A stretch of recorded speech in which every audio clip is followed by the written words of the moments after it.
நண்பர்கள் அனைவருக்கும் வணக்கம்.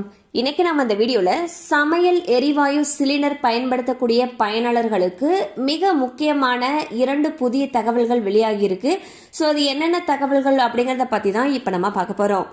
வீடியோக்குள்ள போறதுக்கு முன்னாடி இது வரைக்கும் நீங்க நம்ம சேனலை சப்ஸ்கிரைப் பண்ணலைன்னா உடனே சப்ஸ்கிரைப் பண்ணிருங்க. அப்படியே பக்கத்துல இருக்கக்கூடிய பெல் பட்டனையும் கிளிக் பண்ணிருங்க. அப்பதான் நாங்க போடக்கூடிய அனைத்து பயனுள்ள தகவல்களும் உங்களை கரெக்ட் டைம்க்கு ரீச் ஆகும். இப்போ வாங்க வீடியோக்குள்ள போலாம். இந்தியாவில் கேஸ் சிலிண்டர் தட்டுப்பாடு அப்படிங்கிற பிரச்சனை மீண்டும் தலை தூக்க ஆரம்பிச்சிருக்கு. இது உலக அளவிலான புவிசார் அரசியல் நெருக்கடியினால ஏற்பட்டிருக்கக்கூடிய ஒரு பெரிய தாக்கம். இதுக்கு முக்கிய காரணம் மேற்காசிய நாடுகள்ல ஏற்பட்டிருக்கக்கூடிய போர் சூழல் தான்.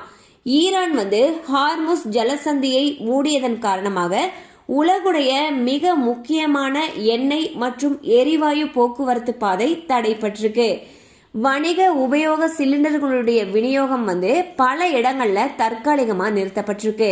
இதனால பெங்களூர், சென்னை, மும்பை, கொல்கத்தா போன்ற நகரங்கள்ல ஹோட்டல்கள், சிறு உணவகங்கள் பெரிய அளவு பாதிக்கப்பட்டிருக்கு. வீட்டு உபயோக சிலிண்டர்களுக்கு முக்கியத்துவம் கொடுக்கப்படும் சொல்லி மத்திய அரசு அறிவிச்சிருந்தாங்க.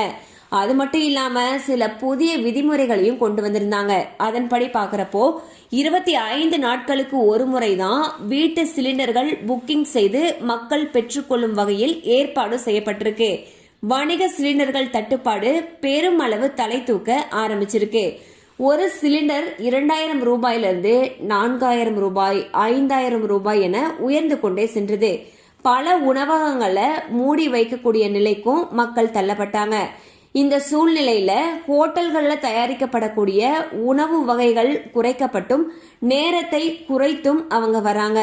தற்பொழுது ஒரு வணிக சிலிண்டருடைய விலை 7500 ரூபாய்க்கு விற்கப்படுவதாகவும் இதனால் ஹோட்டல்கள்ல கடும் இன்னலுக்கு ஆளாகி இருப்பதாகவும் சொல்லப்பட்டிருக்கு.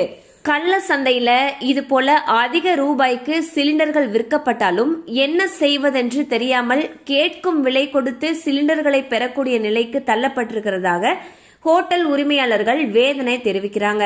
அது மட்டும் இல்லாம தற்பொழுது வீட்டு உபயோக சிலிண்டர்கள் பாத்தீங்கன்னா ஒரு சில இடங்கள்ல உடனடியாக கிடைக்கிறது இல்லைன்னு சொல்லி பொதுமக்கள் சொல்றாங்க.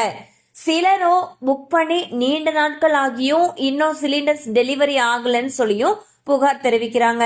சோ மத்திய அரசு உடனடியாக தலையிட்டு வீட்டு உபயோக சிலிண்டர்கள் அனைவருக்குமே கிடைக்கிறதுக்கான தேவையான நடவடிக்கைகளை எடுக்கணும்னு சொல்லிட்டு பொதுமக்கள் கோரிக்கை விடுத்திருக்கிறாங்க. 2 சிலிண்டர் வச்சிருக்கிறவங்க கூட பரவாயில்ல, ஒரு சிலிண்டர் வச்சிருக்கிறவங்களுடைய நிலைமை ரொம்பவே கவலைக்கிடமாக இருக்கு. சோ மத்திய அரசு தரப்புல இருந்து என்ன சொல்றாங்கன்னா, தேவையான அளவுக்கு சிலிண்டர்கள் கையிருப்பு இருக்குன்னு சொல்லியும் மக்கள் யாரும் அச்சப்பட தேவையில்லைன்னு சொல்லியும் சொல்றாங்க. அது மட்டும் இல்லாம விரைவில் இந்த நிலைமை சீராகும்னு சொல்லியும் நம்பிக்கை தெரிவிச்சிருக்காங்க.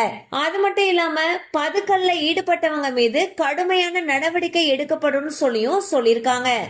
கண்டிப்பா அந்த அப்டேட் உங்களுக்கு பயனுள்ளதா இருந்திருக்கும் நம்புறோம். மேலும் இது போல அப்டேட்ஸ் உங்களை உடனே ரீச் ஆகணும்னு நினைச்சீங்கன்னா நம்ம சேனலோட தொடர்ந்து இணைந்திருங்கள். தேங்க்யூ ஃபார் வாட்சிங்.